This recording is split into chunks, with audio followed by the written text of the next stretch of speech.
Hello, welcome to my channel. Ngayon pala guys, papakita ko na sa inyo yung part 2 nung sa loob po ng bell charts. Ito, yan po yung pinakabungad. Wala po kami sasakyan, kaya naglalakad lang po kami papunta sa loob. Yan po yung pinakabungad niya, then naglakad kami papasok doon sa pinakaloob-looban.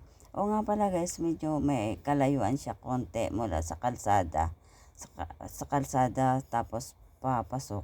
Hindi ko alam kung pag may sasakyan kung pwedeng ipasok. Pero kasi kami, naglakad lang kami pumunta sa loob.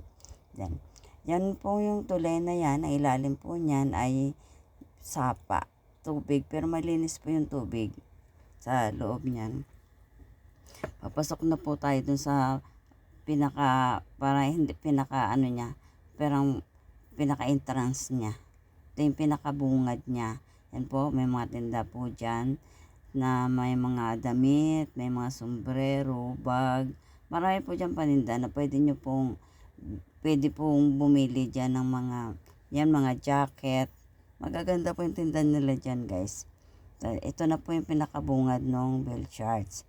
Papasok na po kami sa loob. Sa part 1, nandoon yung ibang mga pasyalan, ibang mga tanawin na nakapapaloob dyan.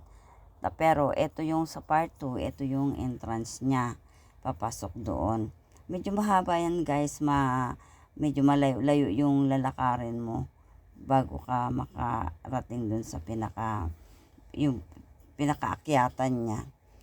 Sa taas niya, ito yung mga nagpicture-picture na kami doon sa taas kasi syempre hindi naman mawala sa tao yung magpicture-picture para remembrance yung mga views na nandyan sa makikita mo sa taas ng pasyalan na napuntahan mo.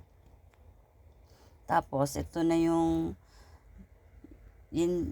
yung bill niya. Yan yung parang nakapangalan sa kanya.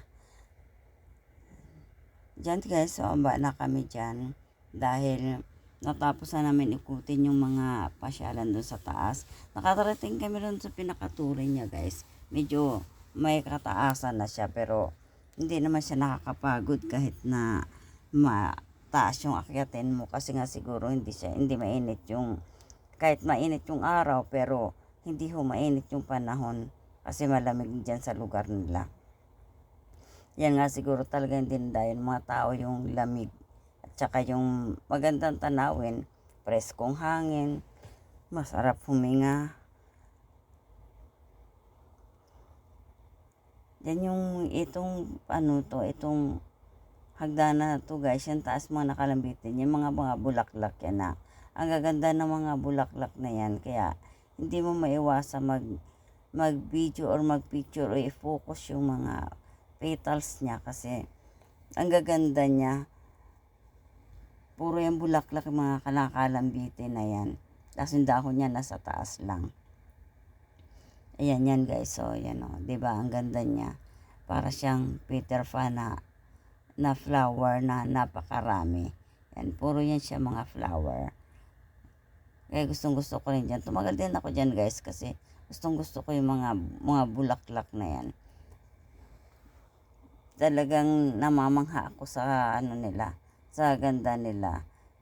Meron din naman yan dito ganyan sa Quezon City pero yan kasi ang ganda ng arrangement nila. Puro bulaklak ang nakalambitin. Parang meron siyang kisame na mga bulaklak. Bababa na kami dyan guys kasi naikot na namin lahat ng mga pasyalan. Na nagplano na kaming bumaba para lumipat naman na ibang pasyalan kasi limited lang naman yung araw na mag-i-stay kami dyan sa Baguio. Pinaplano namin dyan guys na pumunta na kami ng strawberry farm. Pababa na kami ng pababa. Ayan guys yung pinakabungad yung hagdanan. Medyo may kalakihan hagdanan na yan kasi wala pa siyang sanga-sanga hagdanan paliko. Pero pagdating mo kasi sa taas, may marami na siyang sanga-sanga hagdanan na kung saan nyo gustong pumunta. Palabas na kami guys, para mag-abang ng sasakyan papuntang Strawberry Farm.